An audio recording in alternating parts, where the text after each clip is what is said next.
गंग गणपतये नमो नमः। संक्षिप्त शिव पुराण रुद्र संहिता 2 अध्याय 29। यज्ञशाला में शिव का भाग न देकर सती को रोषपूर्वक वचन। दक्ष द्वारा शिव की निंदा सुन दक्ष आदि देवताओं को धिक्कार प्रकार कर सती द्वारा अपने प्राण त्याग का निश्चय। ब्रह्मा जी कहते हैं, नारद, दक्ष कन्या सती उस स्थान पर गई जहाँ महान प्रकाश से युक्त यज्ञ हो रहा था। वहाँ देवता, असुर, मुनिंद्र आदि के द्वारा कौतूहलपूर्वक कार्य हो रहे थे। सती ने वहाँ अपने पिता के भवन को नाना प्रकार के आश्चर्यजनक वस्तुओं से संपन्न, उत्तम प्रभा से परिपूर्ण, मनोहर तथा देवताओं और ऋषियों के समुदाय से भरा हुआ देखा।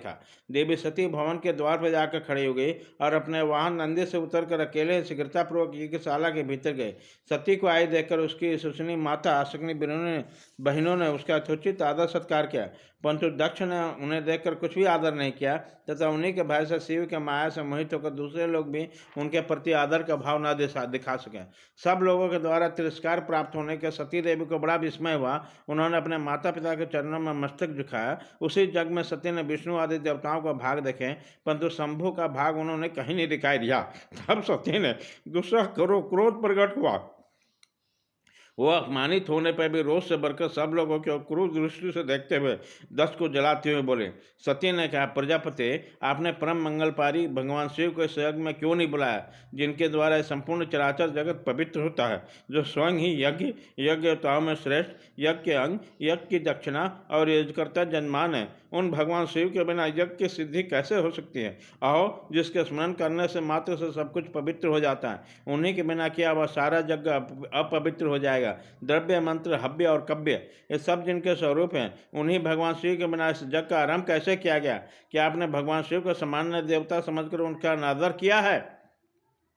आज आपकी बुद्धि भ्रष्ट हो गई, इसलिए आप पिता होकर भी मुझे अधम जच रहे हैं। अरे ये ब्रह्मा, विष्णु आदि देवता तथा मुनि अपने प्रभु भगवान शिव के आए भी ना इस जग में कैसे चले आए? ऐसा कहने पर शिव स्वरूप परमेश्वरी सती ने भगवान विष्णु, ब्रह्मा, इंद्र आदि समस्त देवताओं तथा समस्त ऋषियों को कड़े शब्दों में फटकारा। ब्रह्मा जी कहते हैं, नारद, इस प्रकार क्रोध में भरी हुई जगदम्बा सती ने वहाँ बैठी हृदय से अनेक प्रकार की बातें कहे। श्री विष्णु आदि समस्त देवता मुनि जो वहाँ उपस्थित थे, सती के बात सुनकर चुप रह गए। अपनी पुत्री के वैसा वचन सुनकर कुपित हुए दक्ष ने सती को और क्रूर दृष्टि से देखकर इस प्रकार कहा। दक्ष बोले, भद्र, तुम्हारा बहुत कहने से क्या लाभ? इस समय यहाँ तुम्हारा कोई काम नहीं है। तुम जाओ या ठहरो, ये तुम्हारी इच्छा पर निर्भर है। तुम यहाँ आई ही क्यों? समस्त विद्वान जानते हैं कि तुम्हारा पति शिव अमंगल रूप है। वो कुलीन में नहीं, वेदों से बहिष्कृत है और भूत प्रेतों पिचासों के स्वामी हैं। वो बहुत वेश धारण किए हैं, इसलिए रुद्र के लिए इस जग को नहीं बुलाया गया। बेटी, मैं रुद्र को अच्छी तरह जानता हूँ, अतः जानबूझकर मैंने देवर्षियों के सभा में उनको आमंत्रित नहीं किया। रुद्र के शास्त्र का अर्थ का ज्ञान नहीं है, वो दंड और दुरात्मा है। मुझ मूढ़ पापी ने ब्रह्मा जी के कहने पर साथ तुम्हारा विवाह कर दिया। अतः सुष्मते, तुम क्रोध छोड़कर शांत हो जा। इस जग में आ गई हो तो स्वयं अपना भाग या दहेज ग्रहण करो। दक्ष का ऐसा कहने पर त्रिभुवन पूजिता पुत्री सती ने शिव की निंदा करने वाले अपने पिता की ओर जब दृष्टिपात किया, तब उनका दोष और भी बढ़ गया। वो मन ही मन सोचने लगे, मैं शंकर जी के पास कैसे जाऊंगे? यदि शंकर जी के दर्शन की इच्छा से गई और उन्होंने यहाँ का समाचार पूछा तो मैंने क्या उत्तर दूंगी? तदनंतर तीनों लोकों की जननी सती रोषादेश जो युक्त होकर लंबी सांस खींचते हुए अपने दुष्ट हृदय पिता दक्ष से बोले। सती ने कहा, जो महादेव जी की निंदा करता है अथवा जो उनकी होती हुई निंदा को सुनता है, वो दोनों तब तक नरक में पड़े रहते हैं जब तक चंद्रमा और सूर्य विद्यमान है। अर्थात मैं अपने शरीर को त्याग दूंगे, जल्दी आग में प्रवेश कर जाऊंगे। अपने स्वामी का आदर सुनकर अब मुझे इस जीवन में रक्षा से क्या प्रयोजन?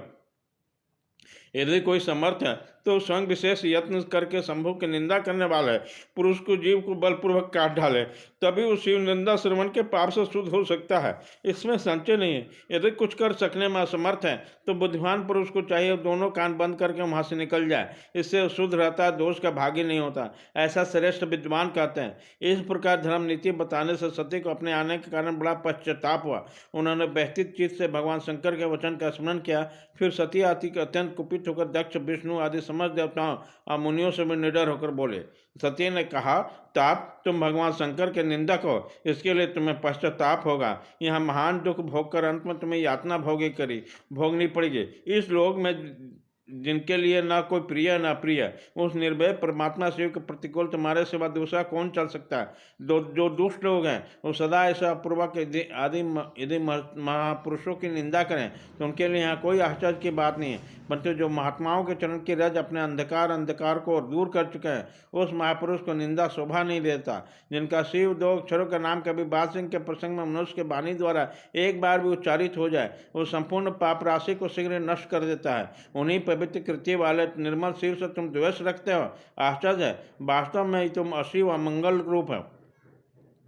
महापुरुषों के मन रूपी मधुर के ब्रह्मानंद रस का पान करने की इच्छा से जिन्हें सर्वतादायक चरण कमलों का निरंतर सेवन किया जाता है उन्हें सत्यम मूर्खता बस द्रोह करते हो। जिन्हें तुम नाम से शिव और काम से शिव बताते हो उन्हें क्या तुम्हारे से वो दूसरे विद्वान नहीं जानते। ब्रह्मा आदि देवता सनक आदि मुनि अन्य ज्ञानी क्या उनके स्वरूप को नहीं समझते। उदार बुद्धि भगवान शिव जटा फैलाए कपाल धारण के शमशान में भूतों के साथ प्रसन्नतापूर्वक रहते तथा भस्म और नरमुंडों के माला धारण करते हैं। इस बात को जानकर भी जो मुनि और देवताओं के चरण में गिरे हुए निर्मालों को बड़े आदर के साथ अपने मस्तक पर चढ़ाते हैं उनका क्या कारण है। यह है कि भगवान शिव है साक्षात परमेश्वर हैं। प्रवृत्ति यज्ञ आदि और निवृत्ति समदम आदि दो प्रकार के कर्म बताए गए हैं। मनीषी पुरुषों को उनका विचार करना चाहिए। वेदों में विवेचन पूर्वक उनके रागी और विरागी दो प्रकार के अलग अलग अधिकारी बताए गए। परस्पर विरोधी होने के कारण दोनों प्रकार के कर्मों का एक साथ ही कर्ता द्वारा आचरण नहीं किया जा सकता।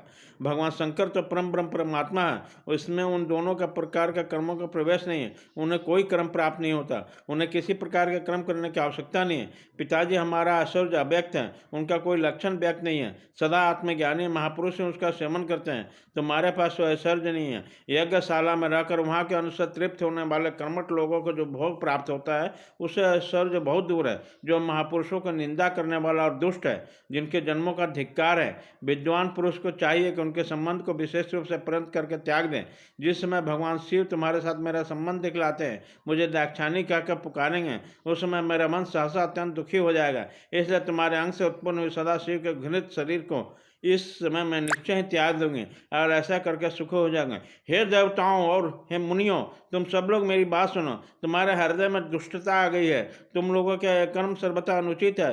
तुम सब लोग मूढ़ हो क्योंकि शिव की निंदा कला तुम्हें प्रिय है, अतः भगवान हर्ष तुम्हें इस कुकर्म का निश्चय ही पूरा दंड मिलेगा।